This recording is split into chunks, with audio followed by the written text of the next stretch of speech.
My F29, life at this point is nothing short of a TV drama that I was reluctantly made a part of. I have faced every trial that life has thrown my way, but now it is getting a little too much. I was finally on the verge of moving on and restarting my life, but my dear ex-husband Wes has come back and made life miserable and difficult for me all over again.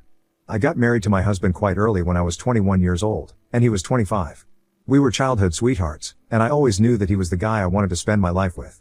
He had been my senior in school and lived just 2 blocks away. I always had a crush on him, and I am sure he knew that. Heck, the entire school knew it. But he never tried to pursue me. I think the age gap deterred him, and rightly so, or it would have been very creepy and problematic otherwise. Once he graduated from school, he went on to study engineering at one of the top colleges in the country. When he left, I was just 14 years old and was getting out of the clingy and cringe phase of my teens. I outgrew my crush on him, and it was easier because we were not in contact. I stopped keeping tabs on him, and he became a faint memory in my mind by the time I graduated from school 4 years later. When I was in my first year of college, I happened to bump into him in a club I was partying in. I was there with my friends, and one of my friends, Hera, told me that a guy had been checking me out for a long time. When I looked over in that direction, I didn't recognize him. He looked familiar, but I was too drunk to even place him correctly. I told Hera to ignore him and continued partying, but she said that he was being really weird and that I needed to confront him or she would. The thing with Hera is that she has a very bad mouth, and I knew that if she went over to talk to the guy, it would just end up in a lot of drama and chaos, and I didn't want that spoiling my night. I told her that I would talk to him and that she didn't have to worry. I went over to the guy and asked him what his deal was, but he simply said that I resembled someone he knew from school, someone named Sarah. We got to talking, and I then realized that he was the same guy I had a huge crush on in school. By that point in time, I was completely over him and could actually joke about it and make fun of myself. He asked for my number, but initially, I thought nothing of it. Gradually, however, it became evident that he was trying to pursue me. And God, it felt so validating. Here was a man who was chasing me like a cutesy little lover boy, and he was the same guy I used to blush around for years and years when I was a pimply teenager. Honestly, the minute I saw him, I developed a crush on him again, but I let him pursue me for a while. I was loving the chase, and I was not going to let him off easy. He had graduated from college by then and was doing quite well for himself. Soon, as we became friends, I realized that I could go to him for emotional support, I could talk to him and feel better. It felt like a true companionship. We got close pretty soon, and it was like having a crush on my best friend. 6 months after our chance meeting, he asked me out, and that was when my belief in our togetherness was reaffirmed. I had thought that I would end up with him ever since I was 12 years old, but let's be real, that was just a kid's wishful thinking. I had let go of that fantasy as I grew up, especially after he left for college. But when he asked me out, I knew that we were endgame, and nothing could ever keep us apart. I wish somebody had told me that I was about to make the biggest mistake of my life and that this man would be the reason for so much mental agony and tears that words could not describe. 2 years later, we got married. I was still in college when we were married, but that wasn't an issue because we were madly in love, sure about each other, and he was doing really well for himself, so we were sorted on the financial front until I finished my degree. It was an intimate ceremony with only close family, and I thought that was the best day of my life. It turns out it was actually my biggest mistake. I completed my education and picked up a job, and both our incomes combined allowed us to afford and enjoy a good lifestyle from a young age. We were very happy, at least that's what I thought. I tried my best to be a good wife and friend to him, and I had no complaints from him either. Of course, we did have our ups and downs like any couple, and it was not always rosy, but we knew where our priorities lay. Right after graduation, we started trying for a baby. Wes had always wanted a large family, and I knew we could afford it, so I was on board too. Ideally, I would have preferred if we took some time to ourselves, but he really wanted it, so I went along with it. We weren't getting any younger anyway, and I know that it's not always easy trying to conceive. I had hoped it would be quick and joyful, but I never knew that I was in for some of the most heartbreaking months of my life. We tried a lot. Initially, we were not stressed. We were two young and healthy individuals, and neither of us had any medical history. Ideally, it shouldn't have been a problem at all. But somehow, we were unable to conceive. By about the 4th month of trying, I started getting a little stressed and disheartened. Even though it was mostly Wes' idea, I had grown to like the idea and was looking forward to expanding the family. By the 6-month mark, I knew something was wrong, and I told Wes that we needed to go to the doctor, but he was still optimistic. He said that it just takes time for some people, and unfortunately, we were one of those. I did not have a good feeling about this, but I didn't say anything because I didn't want to dampen his spirits. Plus, I knew that what he had said held some truth to it. There could be multiple factors behind why we weren't able to conceive. We kept on trying, but we had no luck. After another 3 months, things got weird and tense at home. I was mad at Wes because he wasn't willing to go to a doctor for checkups and to see what was really wrong.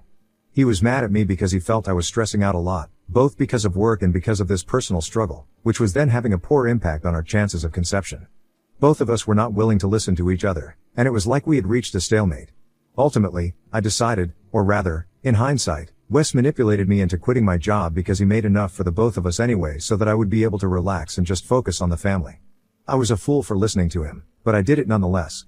I knew that this was the only way out of this rut, and to be honest, I was hoping that this little theory of his would be proved right, and we would end up with the baby we had been trying so hard for.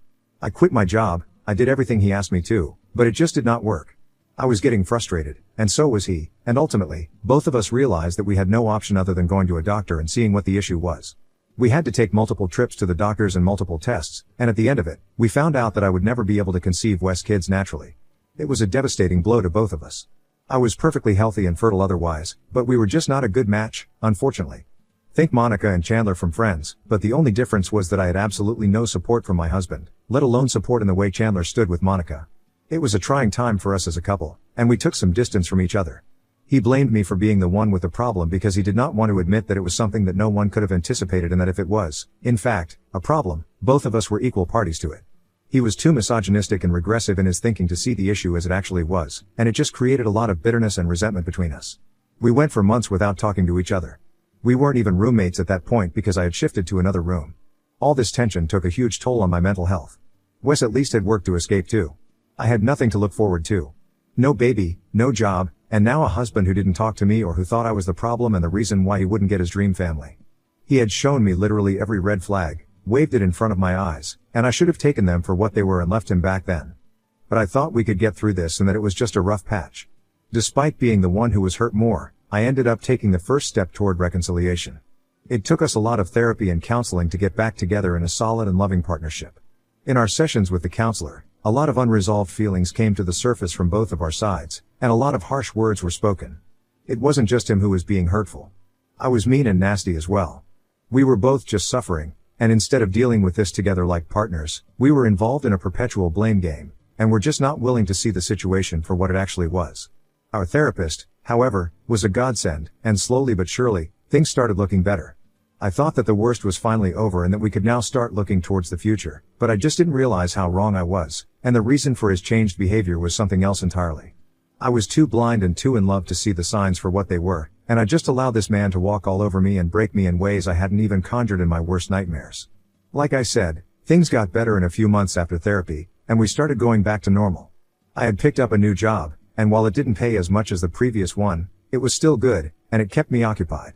Wes and I didn't talk about kids after that, and our therapist had advised us to broach the topic very gently, and preferably only after a couple of more sessions. I was still hurt about the entire situation, but my outlook had changed a lot. I realized that even though we could not be biological parents, we could adopt and create a family that way. I wasn't sure if Wes would be okay with this, which is why I didn't say much, but I genuinely thought this was a good idea and one that we could exercise. By this time, it had been around 3 years of our marriage. And while Wes never again brought up the topic of kids, we were getting used to our new normal.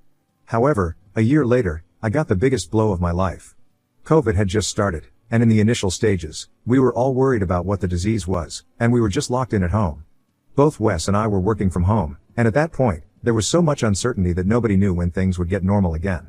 And one day, Wes just vanished. I was working, and he said that he was going to get some groceries. I told him to lock the door on his way out and continued working. An hour later, I hear the bell ring. I remember feeling annoyed because it could only have been Wes, and I had explicitly told him to lock the door and take the keys so that he didn't disturb my work. I went to open the door, and I saw a young boy standing there with a bag and a letter in his hand. He told me that Daddy and Mommy had given the letter to him, and I was supposed to read it. When I saw the letter, my heart shattered into a million pieces. The letter was addressed to me, and it was by Wes. I recognize his writing.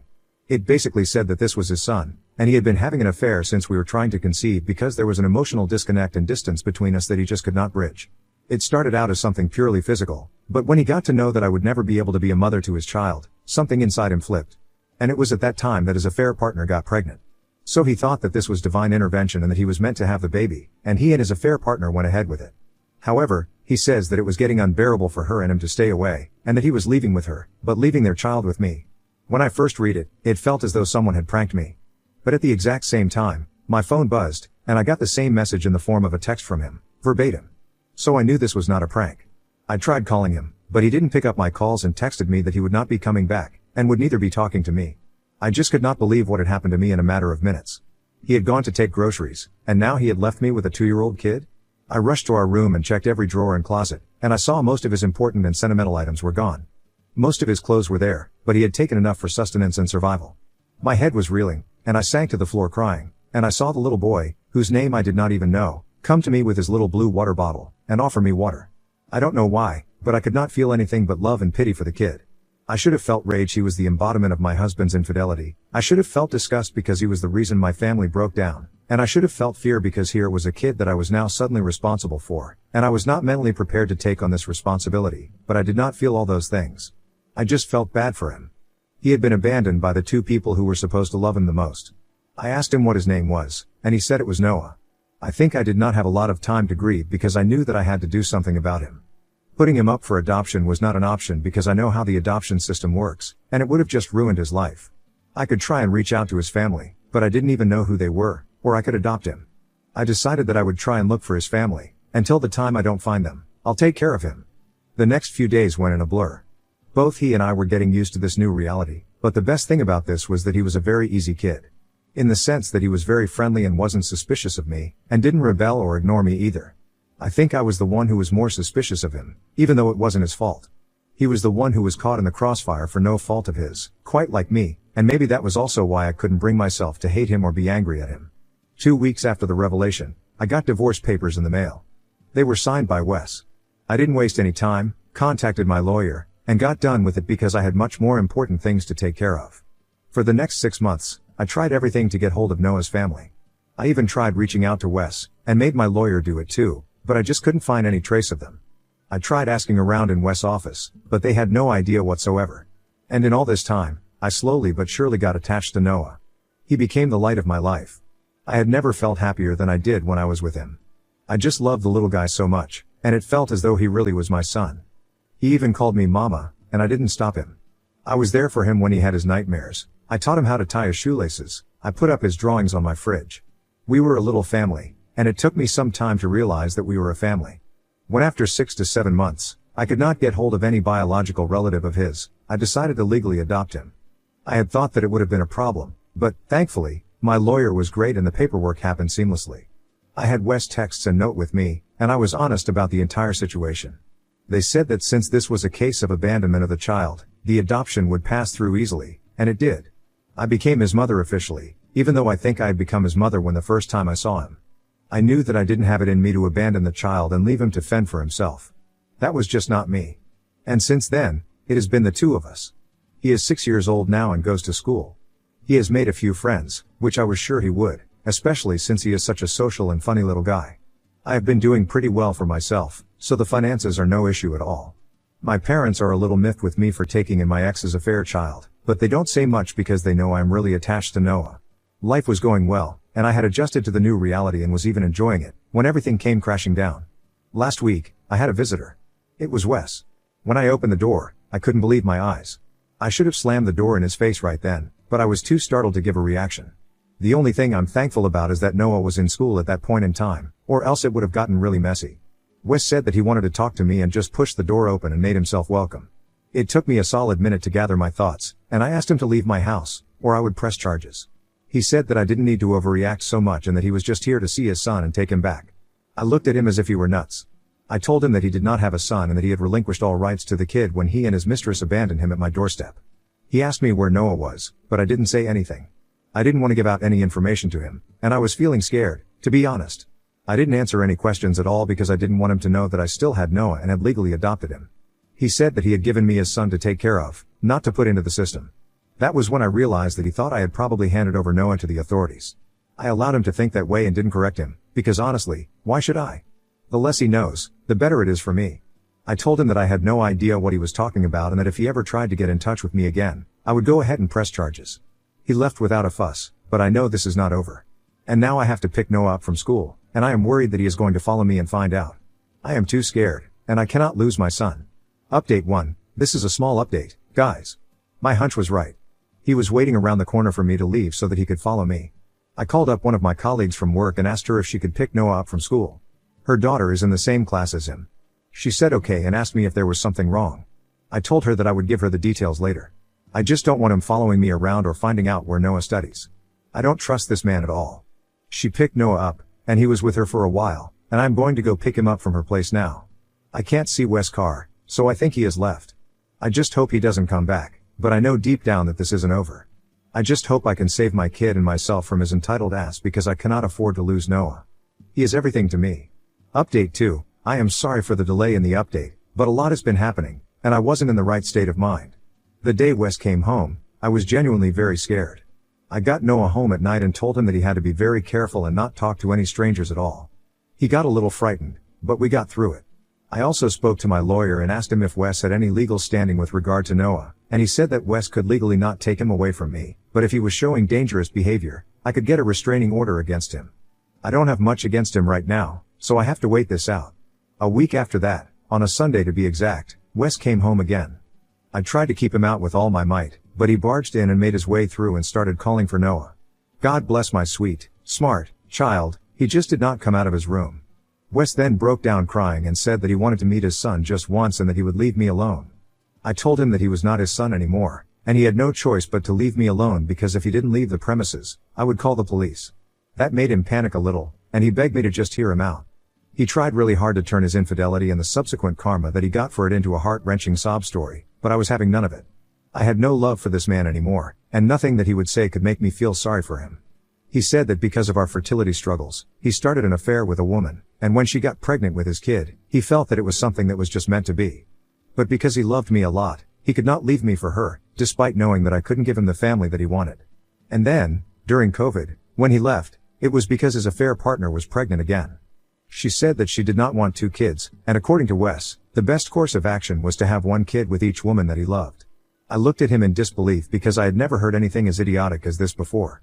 I told him to eat shit and that I wasn't buying anything that he was saying, but he begged me to listen further.